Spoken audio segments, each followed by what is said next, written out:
What are we gonna do when we get back? What are we gonna do when we get back? I take a shower and hit the rack. Take a shower and hit the rack. Welcome to Charlie Mike. If you're a combat veteran with an entrepreneurial bug and want to know what highly successful combat veteranpreneurs are doing to transform their sacrifice and experience to create their visual reality, then this is dedicated to your inspiring and fulfilling future. And now your host, Dwayne Paro. No way, gotta run, feet, lots of fun. Invest in Yourself ebook is my free gift to you for listening to the show and becoming part of the CO Nation. To receive your free gift, please go to landmarklifecoaching.com.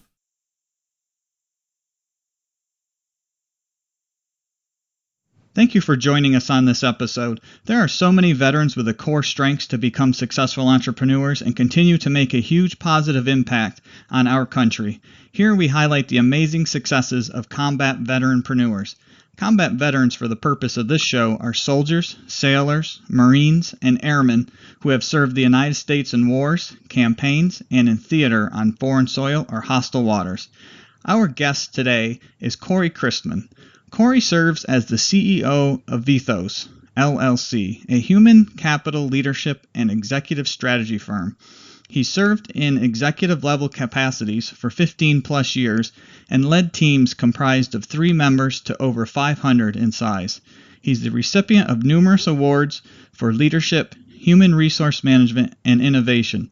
He holds an MBA in entrepreneurship and a BA in criminal justice, and will complete the executive leadership program at Cornell University in the spring of 2017. He's a retired supervisory special agent for the United States Air Force Office of Special Investigations and served in Operation Iraqi Freedom.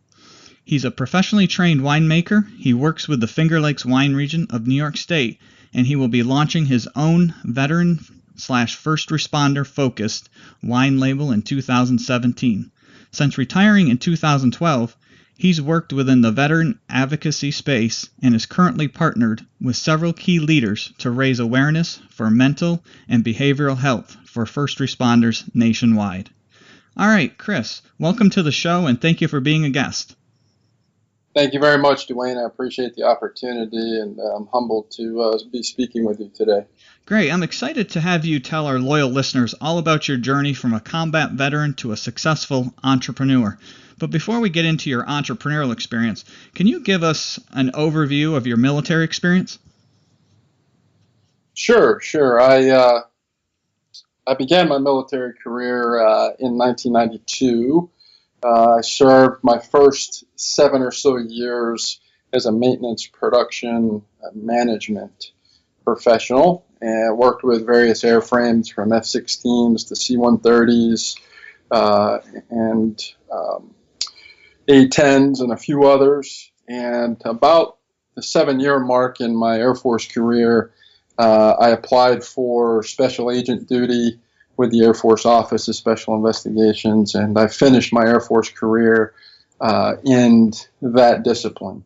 Just had a fantastic opportunity to work with some of the most professionally trained individuals in the Air Force, and some have never even heard of OSI. So I feel blessed to have worked in that discipline. Yeah, definitely. While I was in the Air Force myself, I had the privilege to work with the OSI while I was in the Pentagon, and even today in my civilian career, I've worked on classified programs my whole career, so I've had the opportunity to interact with a lot of them, and it's just an upstanding community that second to none. So it's always been a pleasure of mine to be affiliated with them. Yeah, absolutely. Just one of the things that OSI is known for is always, having to deal with some of the more significant issues in our Air Force, both from a criminal investigative perspective and so on. However, what rarely gets talked about is the caliber of individuals that are actually selected for that duty. In a nutshell, the Air Force selects the best and brightest to be special agents, and in my case, they just left the back door open one day and I snuck in. But it's just an awesome group of folks, and there's about 330,000 people in our Air Force, give or take, and no more than 2,100 or so will ever carry a badge that says special agent. So I don't mean to be bragging, but I'm just privileged to have worked in that organization. Yeah, absolutely. It is absolutely an honor to be picked for one of those slots. I was always envious of those guys when I got to work with them. That's what they did always just seemed so intriguing to me. So congratulations on being able to do that, because I know it is quite an honor and very stiff competition. So I got to imagine a lot of what you guys were trained on and experienced actually is good for the entrepreneurial realm. And so, as we segue into your entrepreneurial business experience, can you give us an overview of how you made that transition from being in the OSI to starting your own business? Yeah, that's a great question. One of the things that we were required to do from an investigative position, oftentimes we would get us assigned,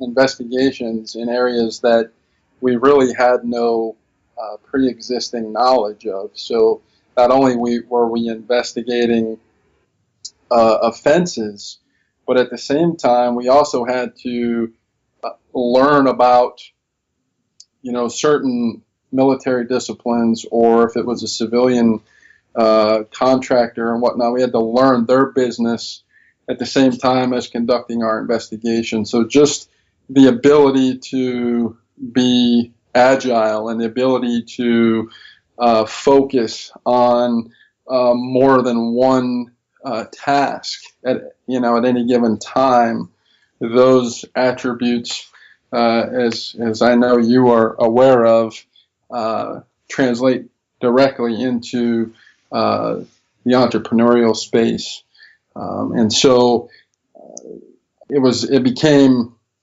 somewhat of an easy transition for me because I had those experiences. Yeah, definitely. One thing I always talk about with different guests is, as an entrepreneur, you have to be able to adapt and pick up on new things quickly and always be a lifelong learner. So those are great attributes, as you point out, that you can gain not only in the OSI but just from the military alone. It's one of those key core strengths that allow you to focus on all kinds of things at the same time, and I'm always amazed at how well they interweave with the aspects of trying to be an entrepreneur. Sure, absolutely. It's being an entrepreneur is tough, but I'm a huge advocate for veterans. I'm a huge advocate for giving veterans the opportunity. Veterans in general aren't seeking any kind of special treatment.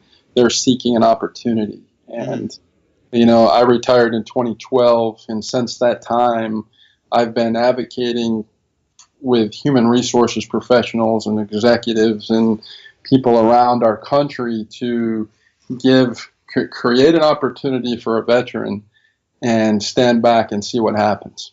Yeah, so that's probably a key component of Vethos as your organization, right? Is being able to work with, as you say, the human capital leadership and developing that strategy to take care of veterans. Sure. My company, we want to help executives at the strategic level of organizations understand how to incorporate the talent that a veteran brings to their table.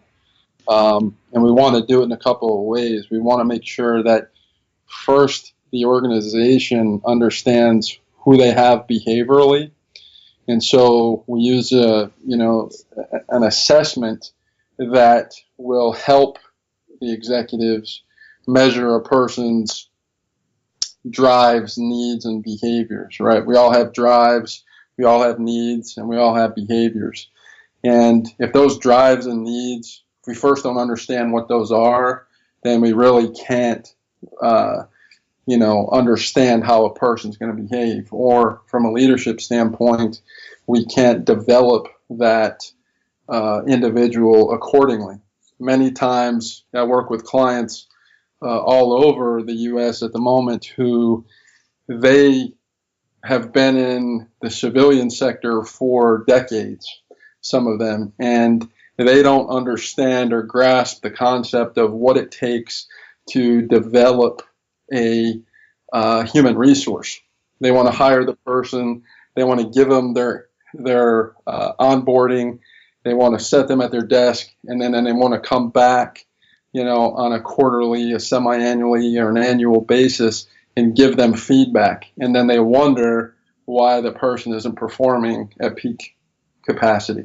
Yeah, I think that's two great points you brought up that seem to be common threads with veterans getting, fulfilling and empowering jobs. Is organizations have to start hiring veterans and understanding veterans as a key component of their organization from a strategic perspective. So when they develop their strategic direction for the next year, or their 5-year strategic plan, they need to have something in there that says, you'll see like Amazon and the different ones saying, for example, we're going to hire 10,000 veterans, and that one's, has its merit and doesn't, because what does that mean? So like you said, if you hire 10,000 veterans and the civilians in there don't understand what that means, so great, you've potentially employed 10,000 veterans, but are they living fulfilling and thriving lives within your environment, or do they feel like they're lost? Yeah, I mean, over the past 5 years, there's been a massive number of companies who get it, right? The people in the defense space, companies like Northrop Grumman and Lockheed Martin and Deloitte, companies like Korn Ferry. These companies understand the value that a veteran is going to bring to their organization, and they're actively recruiting them. But one thing for your listeners to understand is the further away you get from those types of organizations, the less of an understanding there is on exactly what veterans are and what they bring to the table. The 1% statistic holds true, right? 1% of our nation's population will serve in a uniformed military service. When you get out into parts of our country where they're not familiar with the Department of Defense or federal type jobs, it gets less and less. So the opportunities for veterans in small business and mid-sized business, we have to continue coaching those companies to say, hey, listen, regardless of what you're seeing on TV, these people bring value, right? Mm-hmm. Yeah. And it's not about, we often hear about leadership, right? And the leadership that veterans bring. The fact of the matter is veterans were followers first, mm-hmm. right? And they were followers. They, again, aren't seeking an upper hand. They're not seeking special treatment. But when you talk about concepts like value and you talk about return on investment, if your listeners want to do something tomorrow that will instantly impact those two entities, hire a veteran. Mm-hmm. Yeah, I've noticed that same disconnect in colleges as well. So I put together an 8-part coaching program for veterans, and every time I talk to a college, I'm amazed when I sit in front of what they call their veterans committee, which typically does not consist of any veterans, that they don't understand their veteran population within their college. For example, there's one here in Southern Maryland that has almost 800 students that are veterans on their campuses. They have 3 campuses, and they have all they can offer them is a lounge. A lounge is just a room. It's a room where they can go and mingle and support each other. But beyond that, they don't understand how to support them. So I think this civilian understanding is a huge area that needs to be served by many organizations to help, others, like you said. I mean, to me, that's the statistic that 1% of our, around 1% of our nation serves. I don't know. I guess because my entire career, my entire adult life has been around military and veterans, I couldn't imagine not knowing one myself, and I am one, but I just couldn't imagine being in a population where, I don't know, I don't know anybody that's a veteran, right? That to me is just foreign.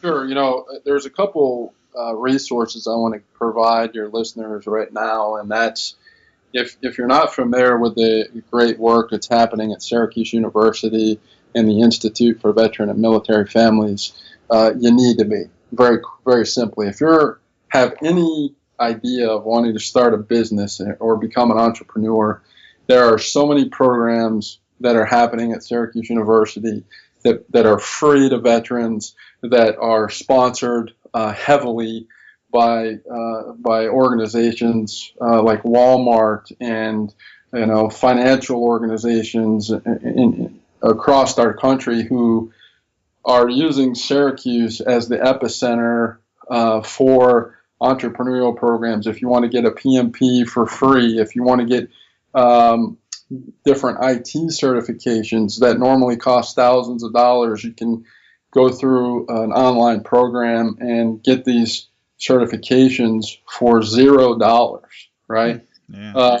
So IVMF, Techstars Patriot Bootcamp is another outstanding resource for technology-based entrepreneurs, people who prefer to start businesses in the technology space.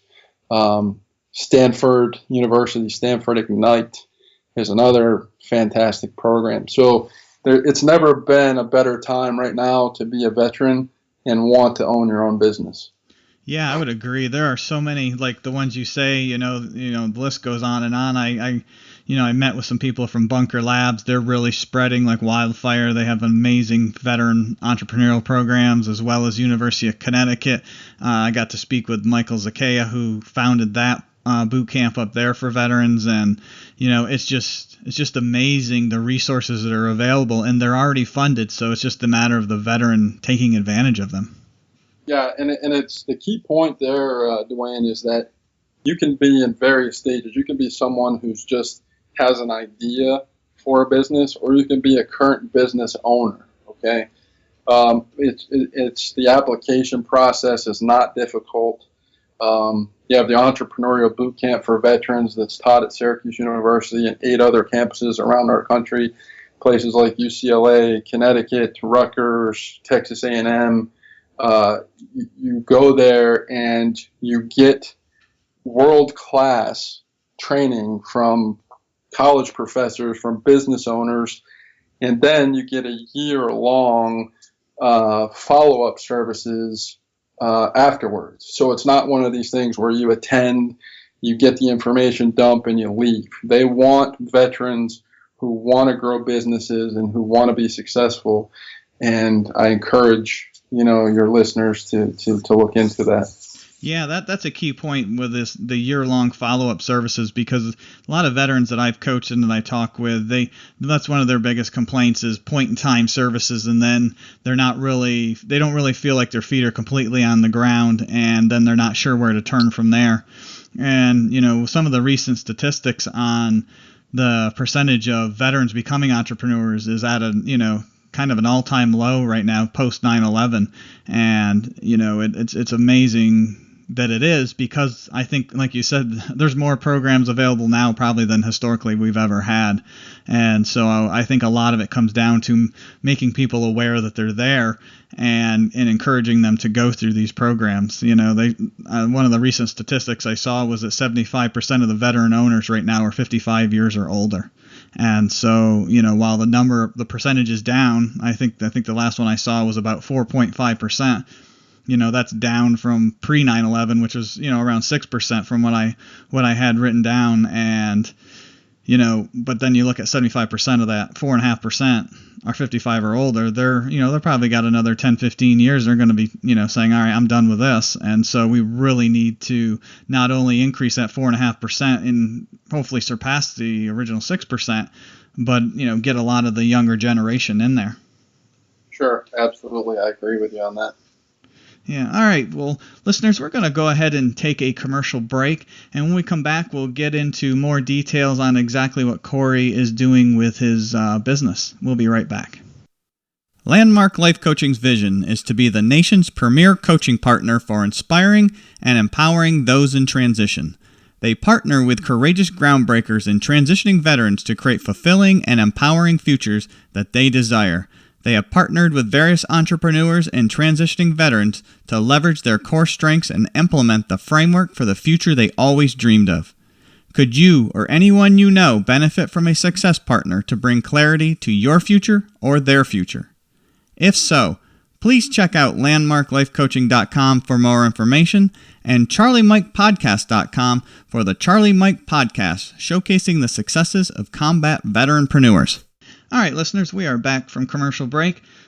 We've been talking with Corey Christman of Vethos, and he has some amazing experience and knowledge that he's been passing on to us. And, you know, Corey, it's amazing that that somebody, you know, is taking this head on and, you know, understanding that this advocacy really needs to be done, because, you know, you hear a lot and you see a lot of people saying, oh, we support veterans and we're advocates and this and that. But then at the end of the day, you go and you meet with any group of veterans and they're really still looking for something. And so it's always great to see, you know, organizations like this. What's kind of the next step for your organization as you continue to grow? Well, first and foremost, you know, one of the things I want to talk to you about, Dwayne, is the drop-off that we are seeing in the civilian sector. What I mean specifically about that is I work with CEOs and leaders in various industries, and I can tell you that from a leadership perspective, there is a huge drop-off in competency and leadership and engagement of people in these companies. And typically where we see it is we see it in the mid-level manager arena, right? We talked previously about some of the systemic problems we're seeing in organizations. But what's important to your listeners is mid-level management is where these companies are going to be struggling in the next 4 to 6 years. They can't avoid it because you have a baby boomer generation that is retiring in droves every day. So the people that are currently in mid-level management are going to replace those baby boomers, and that's leaving a huge gap right now in many of these organizations. So military veterans looking to enter these companies bring a lot of value, right to the table, because they understand how to grow and to lead and develop those that they are working with. So that's an awesome opportunity for the veterans. And how we're doing that from my company's perspective is, I mentioned earlier about needs, drives, needs, and behaviors. We're using an assessment called the predictive index. And that assessment measures how we are, that, our DNA from what we got from our parents. And it lets leaders know, what they're getting. So in a traditional human resources sense, we apply to a job. If we're lucky, we get an interview, and hopefully we get hired. But in that whole part that I just discussed, there's no checks and balances, right? Mm-hmm. If the human resources individual is having a good day, maybe they pick the right person. So the assessment that I mentioned, it tells that human resources professional, this is how the person really is. Are they okay in a repetitive job, or do they prefer a job with variation? Are they going to be detail-oriented, or are they not really concerned about details? You can't glean that from a resume, and unless you are a trained interviewer, you may not even ask those types of questions. So we're able to bring value and return on investment to these companies by acting as a gatekeeper for keeping those individuals who aren't the best behavioral fits from entering the companies, and then furthermore, we coach those mid-level managers that I just talked to you about on how to lead people based upon how they are versus how we perceive them to be. Mm-hmm. So awesome return on investment. We're growing cultures. Culture is king. People are leaving organizations because of poor cultures. They're leaving bad managers. Oh, absolutely. Yeah, that is a key leading indicator of people leaving. Just in organizations that I've worked for, people rarely leave because of the work. If they'll give you just to be non-confrontational, they'll give you a very generic reason as to why they're leaving. But when you really look at the situation, it's typically a leadership issue. Right. And it's no one's fault. I mean, I don't want to sound condescending or pointing any fingers. It's no one's fault.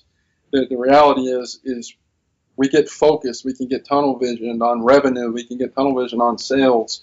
And the reality is sometimes this engagement that these employees so desire, we don't get around to it, right? And it's not intentional. But the reality is that's what the employees need.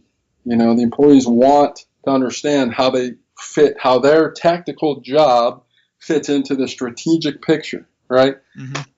They want the feedback. Feedback is one of the most underused form of communication in our society today, and it just doesn't happen. Yeah, it doesn't. Hopefully a lot of organizations are starting to move away from, these rating scales, because the scale's subjective. It doesn't really tell the person anything other than what your subjective opinion is as to where they fall on it, based probably on some biases and others in their area. And so, being able to give, exact constructive feedback on their personal situation, which is really ultimately what they want to know. Where am I? Where can I go? And what's in it for me if I do this?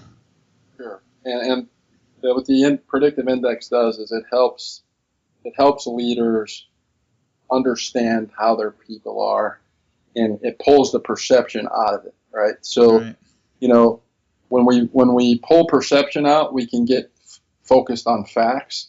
And if we're focused on facts, we can give people what they want, mm-hmm. which is that communication that tells them the bottom line. Yeah, absolutely. So at this time, we're going to segue into what I call my In the Zone segment. Here is where we all love when we hit that sweet spot or get that feeling that we're doing what we are meant to do or where we are meant to be. So let me ask you, Chris, what was that point where you knew being an entrepreneur was meant for you? I'm sorry, Corey, I called you Chris. Sorry about that. I retired in 2012, and I took a few jobs. Most people ask me why I didn't, stay in the law enforcement investigative arena. I've always been business minded. I grew up with parents who were very business minded and had businesses of their own. I believe in, the small business impact on our country. And I finally, in my second role, I was working for a defense contractor myself, and I just realized that, this wasn't for me. And it wasn't something that I was fulfilled at. And, I was working with some folks who just said, listen, take the step and let's get your business started. And that was one of the best decisions I've made in my life, quite honestly. Yeah, as an entrepreneur, you typically have that itch. You have that feeling. You just know, I'm just not interested in, following, somebody else's direction for the organization for the next, 10, 15 years. I'd rather be setting the direction, making a difference, and not necessarily always doing things your own way, but having a larger say in the direction. Yeah, I couldn't agree more. And in my case, for almost 13 years, I had in the Air Force, I had a lot of autonomy. I had the ability to, do what I needed to do. I didn't necessarily have a thumb on me all the time. And when I stepped into the corporate world, the thumb is there and with no indication of departing anytime soon. So, right. Yeah. So. True statement. Yeah. So, Corey, what are some tools or resources that you've used that you think would really benefit others that are already in the entrepreneurial phase or thinking about jumping in? Well, first and foremost, one of the mentors that I've had, he has the saying that, we're the average of the 5 closest people around us, and sometimes that's good, sometimes that's bad. But if you're having entrepreneurial spirit, in our social media day and age, if you want to go in a certain segment of business, reach out to these people. Believe it or not, entrepreneurs in many cases can be very helpful to folks who are interested in getting into a similar business because they were there previously, right? They maybe didn't have that relationship. So don't be afraid to reach out and ask for help. The military teaches us that we don't need help, right? In many instances, sometimes that's the biggest hurdle to get over, is saying, hey, listen, I don't really know what I'm doing. I bring a lot to the table. I want to do this. Can you help me? And that question, in many cases, the answers you get can be life-changing. So asking for help, not being afraid to surround yourself with people who have already done it, right? Mentorship is what it boils down to, but getting out of your comfort zone. That's the biggest piece of advice I can tell you. There's nothing comfortable about being an entrepreneur. And if you are comfortable in an entrepreneur role, look out. Right. Yeah, no, that's a true statement, because I'll tell you, the entrepreneurial path I've been on with my coaching practice, every turn is uncomfortable. But when I look back, I'm like, wow, I have grown so much just doing this even part-time. If I was to be a full-time entrepreneur, I probably wouldn't recognize myself anymore, because you really, when you're in a corporate position, it's so easy to work yourself into this comfort zone. You know who you're dealing with, you know what to expect. It's kind of like Groundhog Day. So, that's the excitement of the entrepreneurship realm, is you don't know what's coming next. And, I always tell people, when I started out, I had a vision of where I was going to go, and after the first year, I'm like, okay, I'm nowhere near where I thought I would be. It's actually been more exciting and better than I thought, but different. And so then even on the second year, I'm like, wow, I'm still, and it's still different than I anticipated. So in that process, though, I can look back and I can pinpoint things. I'm like, I've really grown in networking. I've really grown in marketing, things that, I would have shied away from before. Those two disciplines you mentioned, networking and marketing. Networking is key, right? I mean, I can't. Whether you're a vet that's looking for a job, or whether you want to start your own business, networking is key. And I don't care if you don't know the person per se.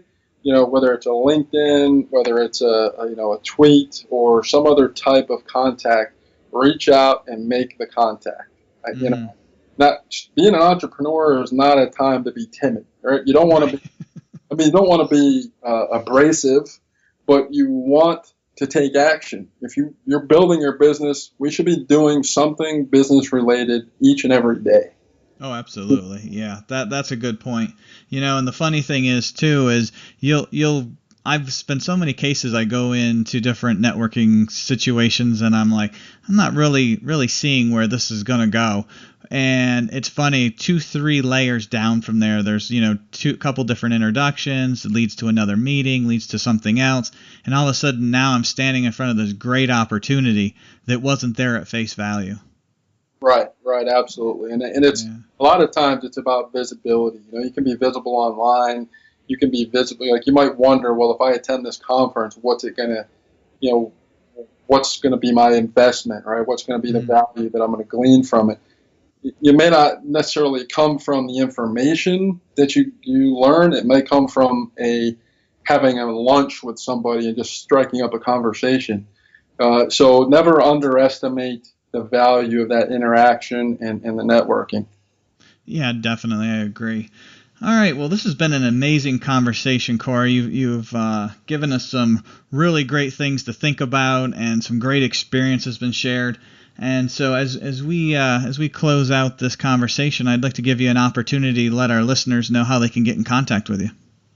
Sure. My website is myvethos.com. That's M-Y-V as in Victor, E-T-H-O-S.com. And you can reach me on LinkedIn.